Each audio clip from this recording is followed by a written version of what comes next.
Hello, I'm Kelley Holmes with Cygnus Business Media, and I'm here with Ron Stroman, the Deputy Director of the Post Office. Thank you for joining us, Ron. Thank you. It's a delight to be here. We've got some questions that we'd like to ask you based Sure. on the current situation and what's going on with the Post Office. Sure. And one of those is, what are your current financial projections? Well, we need to be very honest here. Our current financial projections are fairly grim. In the third quarter, which just came out, our numbers indicate that we have a loss of approximately $3 billion. We're projecting for the year to lose in the neighborhood upwards of $9 billion, which was up from about $8.5 billion last year. So we've got some real work to do.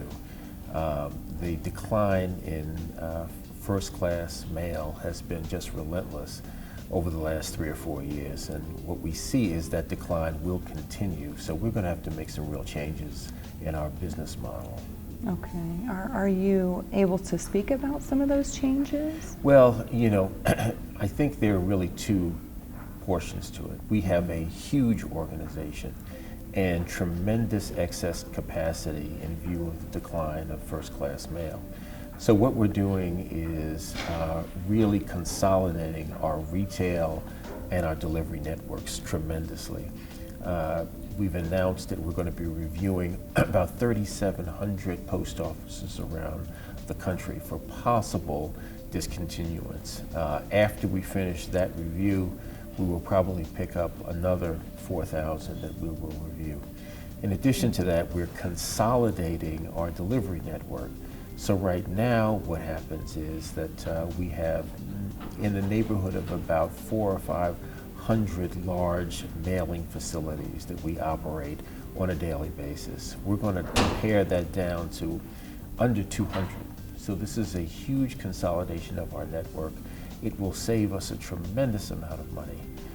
In addition to that, we're certainly hoping to work with the Congress and move from 6-day delivery to 5-day delivery.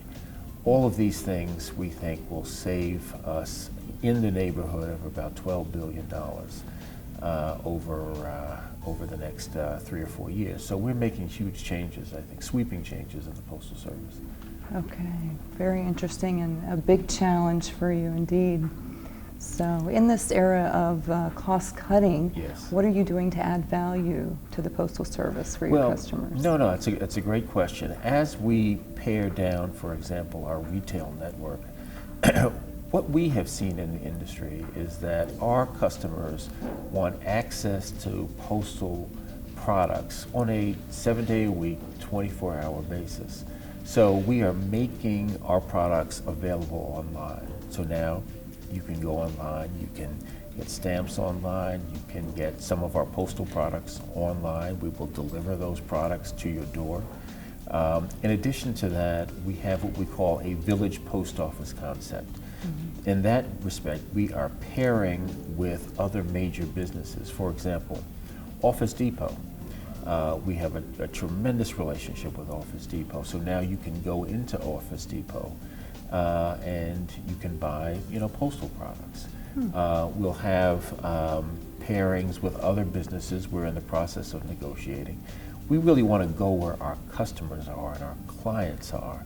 So providing increased access while we are paring down our network, we think is a win-win for both of us.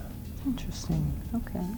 And the Postal Service has proposed major changes for the future. Yes. 5-day delivery, Yes. you mentioned. Yes. Eliminating overnight service standards Yes. as well. Okay, and what research has been done to project the combined volume impact of all of these various strategies? Yeah, well, that's again a great question. We have done a tremendous amount of quantitative and qualitative research. And what we have found is that if we go, for example, from 6-day delivery to 5-day delivery, 5-day delivery is our day where we have the least amount of mail volume across the country. What we anticipate is that we would lose somewhere in the neighborhood of about $300 to $400 million. At the same time, we would save somewhere in the neighborhood of about $3.1 billion. So the cost trade-off for us is really a no-brainer. In addition to that, we are very conscious that we not increase taking products, driving our customers away from the mail.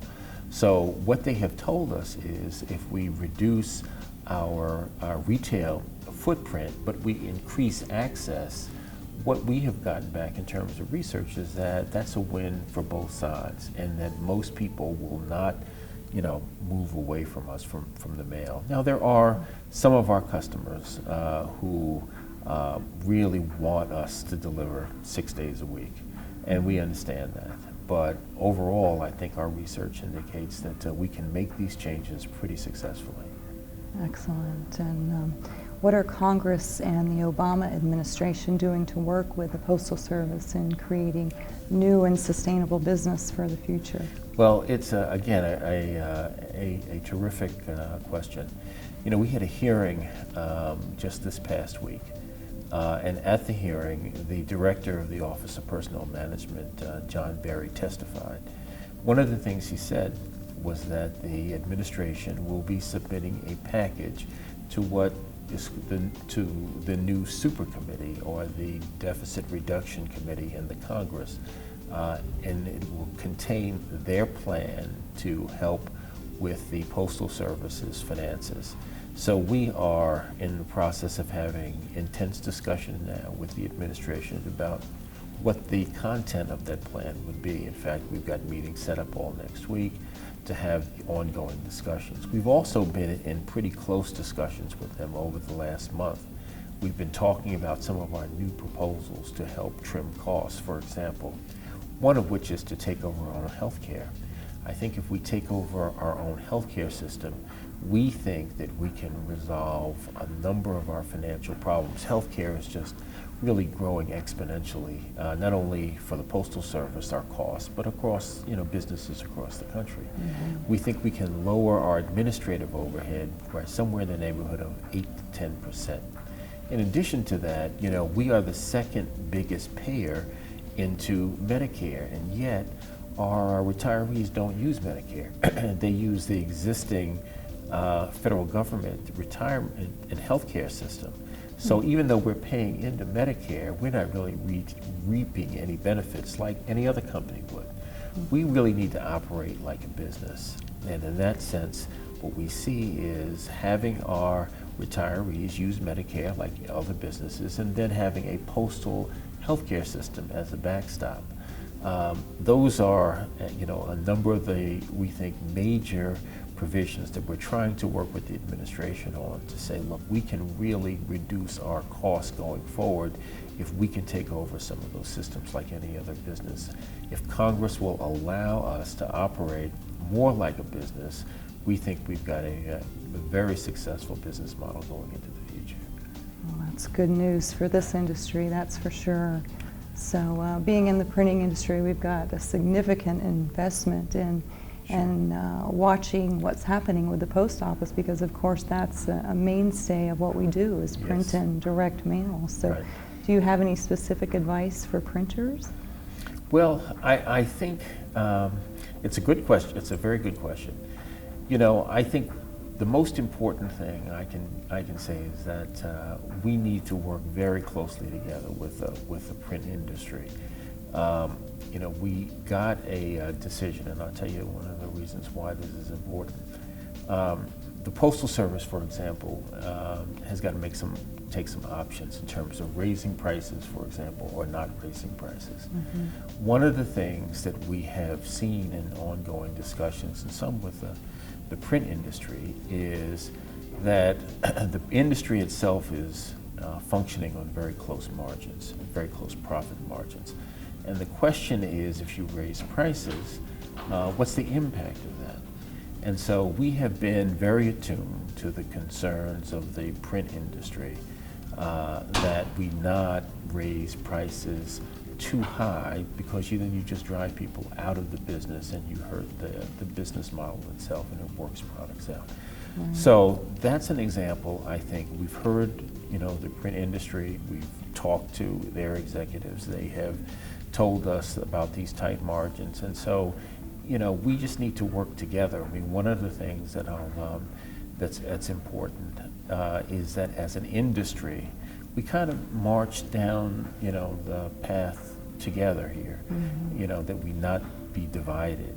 I think the most successful industries are those who have common objectives. Now, you're going to have some competition, but have common objectives.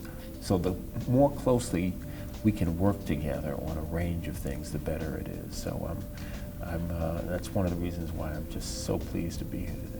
Good. Well, I know our friends at the Graphic Arts Show Company and NPES and NAPL and certainly Cygnus Business Media are very happy for you to be here today. So we appreciate you taking the time to spend with us. Thank you. I really appreciate it, Kelley. Okay. Thank you.